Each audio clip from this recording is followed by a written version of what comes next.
Uganda kateze ku digital number plates. Kino kigenda kukakanya ku bumenyi bw'amateeka.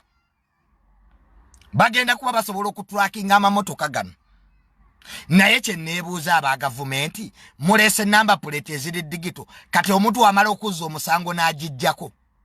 Mpoziko ekyamakulu era kye mwakoze kuwandiisa garage na kirabako Dubai. Dubai tosobola kanika motoka nga tolina police reference. Ne wano kizze gavumenti eri mu kuwandiisa amagaraji gonna okukendeeza ku buzzi bw'omusango.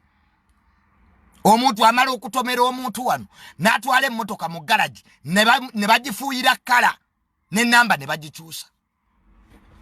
Onoonya emmotoka njeru eyakutomedde kumba oli yagifuuyidde lwedi. Kati ekyo gavumenti kyeyagala okugjawo. Amagaraji gonna gabeere registered. Ng'okutwala emmotoka ng'Dubai. Dubai we mwetomera. Poliisi erina obbawandikira mugende ewaaba amakanika. Ne wano mu Uganda omuntu abadde akutomera. Nogaba ne emmotoka eyatomedde yabadde myufu ng'enkyagifuuye yero. So gavumenti tujebaza ne sente nga nnyingi. Emitwalo 7 kuba tayina. Mala 15 kubayina. Okay, ne sente zo nnyingi. Remember deal weno bajjeno babiri babadde beekuba. Ebyokukyusa number plate bibaddemu bajjeno babiri nga beekuba. Jeno Kayindo Tafire akulira internal affairs ne police.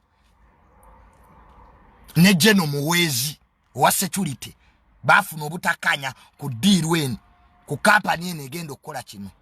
Ne His Excellency President Yoweri Kaguta Museveni yagamba kikolebwe wadde police yo yali egamba ati they were left out in the process. Atenga be bayino kwatise motoka.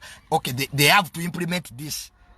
Nga security has taken over more than internal affairs. Remember police eri internal affairs teri no. Ate mujja betegeera.